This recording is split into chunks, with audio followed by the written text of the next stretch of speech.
What is up, guys? Just the Gamer here, back with another video. Today I'm going to be doing a Evolve Shaman review. If you've been on my channel for the past couple of videos, you've been seeing in my F2P to Legend series that I play Evolve Shaman a good amount, so I feel like I have enough background and enough experience to give a review on this deck. So first I'd like to talk about matchups.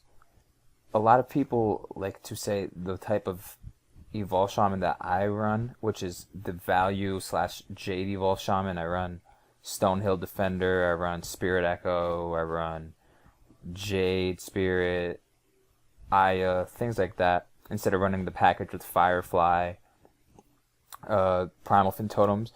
I run Stonehill Defenders and Jade instead of that. So they like to say that it's not good against aggressive matchups, things like Hunter and things like Pirate Warrior, which is just completely false. I have plenty anti-aggro in this deck.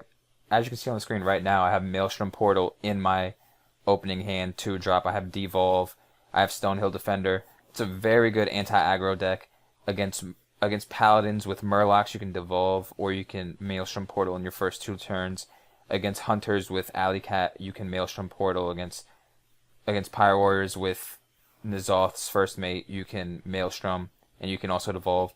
And then the Stonehill Defender just adds some extra time and an extra way to catch up. You play the 3 mana 1/4 on turn 3, and then you can always, like 90% of the time, you can always get a taunt for turn 4 as well. So it's always easy to just outlast them and then eventually get to your power spike and win the game. So aggressive matchups, I like to think I win about like 80% of the time, 90% of the time. Unless they have a crazy opener and you just have the worst opener possible, you should win the matchup. There's always a way to deal with it. You run Lightning Storm, I run Maelstrom Portal, I run Devolve, so whatever they have on board, I always have a good way of clearing. And I run plenty of taunts, and Jade Chieftain, the Stonehill Defender gets you with taunts and is a taunt itself. Run Chain Gang, things like that. It's just all good anti-aggro and good value as well for the overall purpose of the deck. So then comes the mid-range matchups, which are things like Paladin, maybe Secret Mage, stuff like that. And I think this deck wins about 90% of the time. Against Paladin, I don't think I've ever lost. It's a very easy matchup.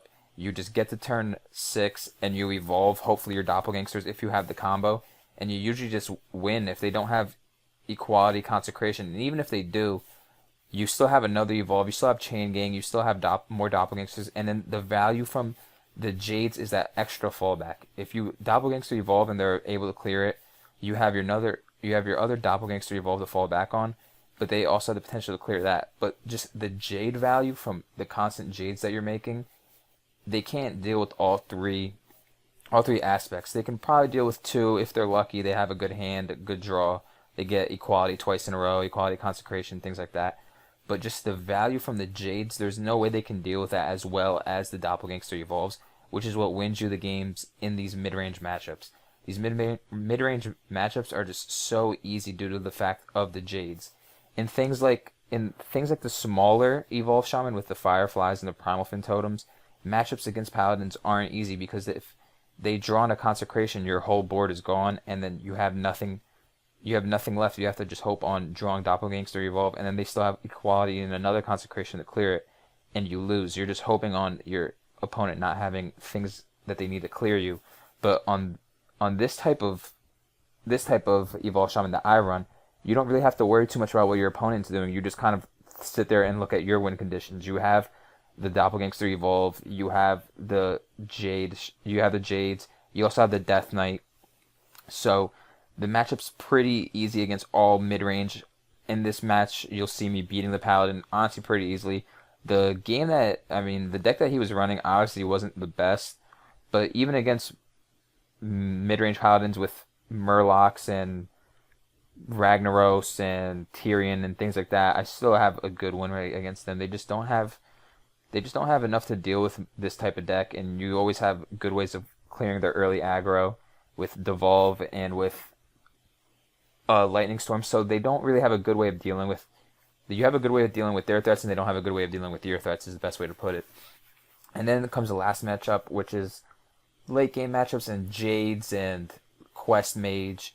Quest Mage is definitely a harder matchup because it just depends on their draw. If they draw into their freezes and then their combo, you lose the game. There's not too many decks that can do anything about that. So with this deck against Quest Mage, I'd say it's probably about 50% win rate, maybe a little lower. It just all depends on what you can draw into and what they draw into. It's more of a RNG based matchup with that. And then I'd say against Jades, it's honestly another 50-50, maybe a little better in my favor, in the Evolve Shaman favor, because if they don't draw into their crazy opener, which is Wild Growth and Jade Blossom, so they have like 5 mana on turn 2 or turn 3, you could usually get to your Doppelgangster Evolve combo pretty early, and if you can get that, they have no way of dealing with the 3/6/6s on board, or the 3/6 drops on board, since Druid's big problem is board clearing larger minions, because Swipe won't do it.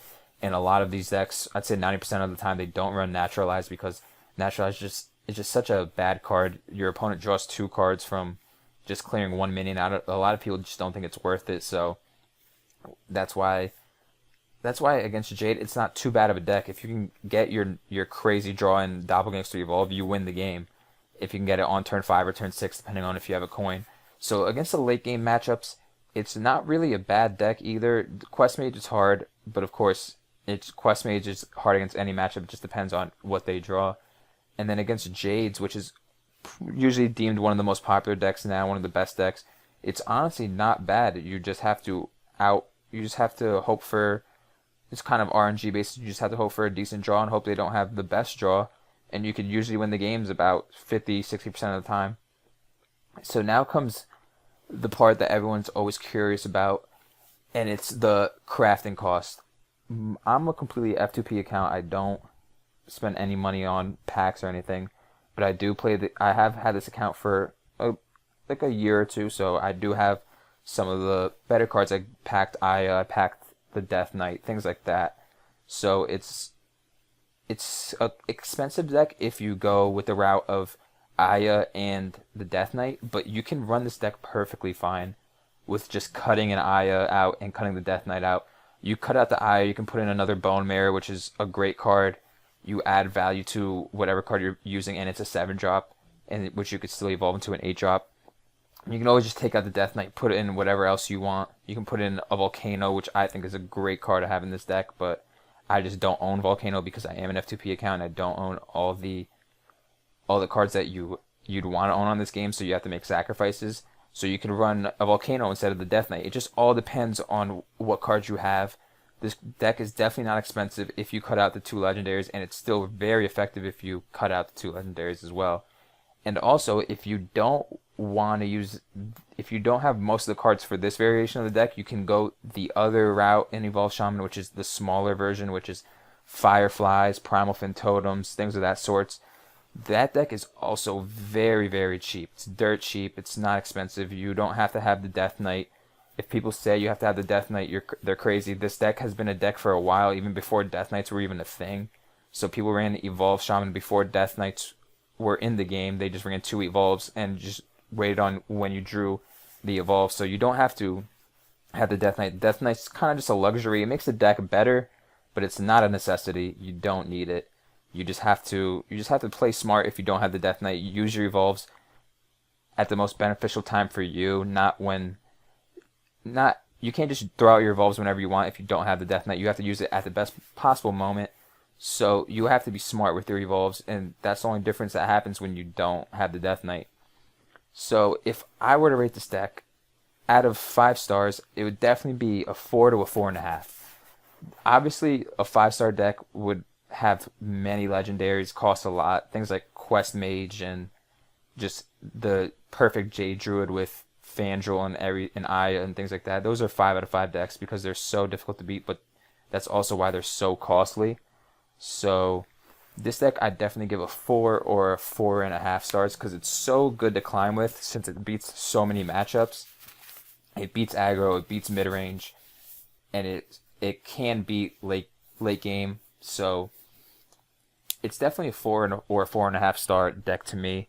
I've climbed to rank, I think 3 last season with it, or it was 2 seasons ago I climbed to rank 3 with it. It's a very, very good deck. And you don't really need too much experience or too much Hearthstone knowledge to run this deck. You just have to sit there and realize, hey, I need my power spike is Doppelgangster Evolve. I'm gonna have to wait for Doppelgangster Evolve, and when that comes, I play and I win. If you can't afford this one, I'd say the Firefly version of it is probably like a 3 or 3.5 stars out of 5. You could still win a bunch of games with it. You don't have to. You win a bunch of games with it. You don't have to worry too much about having which variation, but I would prefer this variation. You could still get to at least rank 5 with Firefly Evolve Shaman instead of my Evolve Shaman, but I think with this Evolve Shaman you can easily get to Legendary if you play it correctly and you get the good matchups leading up to it. So this has been my review on Evolve Shaman. Thank you guys so much for watching. Please like and subscribe, and I'm out. Peace.